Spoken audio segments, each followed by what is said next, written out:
Hi everyone, this is Emily Leiphart here for Tailored Expressions, and in today's video I'm showing projects using the ingredients from the In the Abstract card making kit. This is one of the most innovative kits I've had the pleasure of working with, and while it's perfect for the fall season, it includes so many beautiful ingredients for year-round occasions. Here's a look at what you get with this kit. As always, you get 6 envelope seals and coordinating envelopes in different colors. This might be the first kit where I don't follow the color scheme. While I love this retro color combination of blues, greens, and neutrals, I envisioned a very different combo that I've been keen on using. There are 2 amazing stamp sets, one 4 inches by 6 inches and another 4 inches by 4 inches. The larger sentiment set called Beautiful Soul is now one of my favorite sentiment sets. I love the combination of classic typewriter font with the scripted font, and these phrases are really amazing and perfect for everyday card making. The smaller stamp set includes 6 patterns to add texture to the abstract backgrounds which you'll create with the stencils. Included in this kit are 3 stencils for a total of 8 shapes in various sizes and dimensions. To increase the number of shapes, you can use both sides of the stencils for even more possibilities. Also included are the positive pieces which you can use as masks. You will also receive a set of 2 foliage dies called Subtle Sprigs. These are so beautiful when die cut, and you'll be seeing a lot of these on my 3 cards. Not included, but available for purchase separately, are the branch out dies, and these offer even more variety for your cards, whether you use them with the other ingredients in this kit or for your other card making needs. In your kit, you will also receive 2 bitty blender brushes and a small pot of black rhinestones. Now let's get started. I've decided to showcase this kit with 3 cards of different dimensions. These are the most common card sizes I create. One will be an A2, which is 4 1/4 inches by 5 1/2 inches.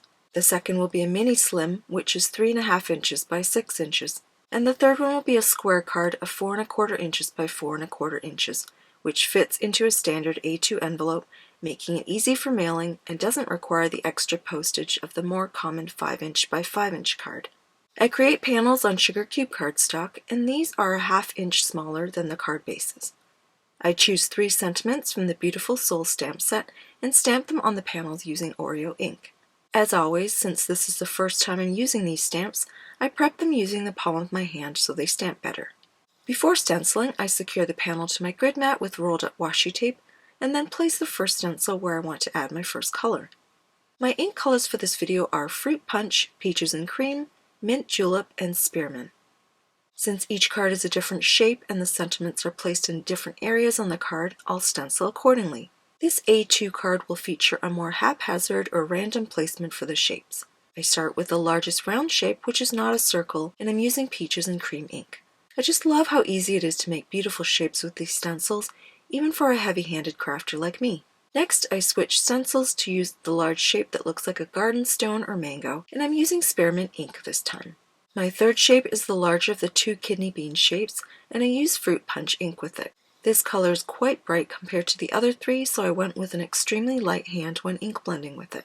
For the fourth and final shape, I went back to the second shape but flipped it, so I used the other side of the stencil. This ink color is Mint Julep and is quickly becoming my second favorite color after Peaches and Cream. Moving on to my second card, the Mini Slim, I'll be using the square stencil to create a line of smaller shapes going down the center of the card. I start and end with Fruit Punch. I use Mint Julep twice, and both Peaches and Cream and Spearmint once each. As I was creating this card, I realized that it would be better to bookend the shapes with 2 pinks, so I adjusted accordingly when I was rotating my ink colors. I also felt that the top shape wasn't dark enough, so I went back over it to even it out. For the square card, I went with a more symmetrical design, although not too perfect, because I love the wonkiness of these shapes. I went with a combination of large and small shapes here, using one of each color, just like on the first A2 card, but I made sure that the placement of each color was not the same as the other card. Here's a closer look at the stenciled panels before I add the stamped patterns and die-cut accents. The 3 card sizes and variation in the shapes and placement of colors makes it a great set for gifting if I choose to go that route with these cards. Otherwise, they make for a pretty photo. For the stamped shapes on my A2 card, I lay them out before stamping each one in the ink color that matches the stenciled shapes. For the striped circle, I stamp it with Peaches and Cream ink. For the row of stripes, I stamped it in Spearmint, and for the scattered dots, I stamped it with Fruit Punch. I had to flip the panel for the dots since I wanted it stamped off the edge.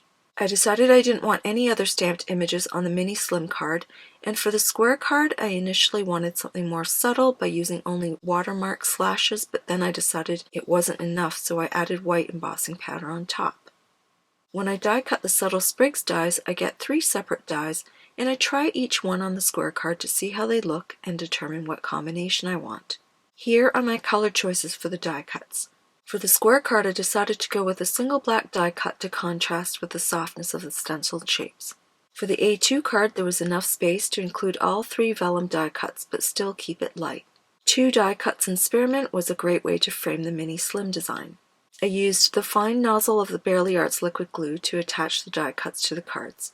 By the time I finished adhering the first die cuts, they dried and I could trim off the overhanging pieces. For the mini slim card, I chose an Oreo top fold card base.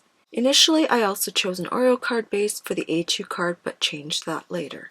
For the square card, I couldn't decide between Spearmint and Mint Julep, so I decided to use both by cutting full panels of both on a diagonal and adhere 1/2 of each to a sugar cube card base. I adhered the 2 halves, making sure that the Spearmint half was against the Mint Julep shape and the Mint Julep panel was against the Spearmint shape for contrast. Here's where I swap out the Oreo card base for the A2 panel to a sea salt card base. I find this is nice and light and coordinates with the vellum die cuts. I considered adding black rhinestones, but decided I liked them the way they were and wanted to keep them flat for easy mailing. Here's a final look at the finished cards.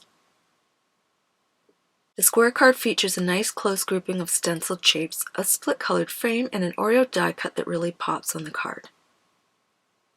The A2 card features 3 soft layers of stenciling, stamping, and subtle vellum die cuts. It's because everything is so soft that it doesn't seem too busy with multiple elements.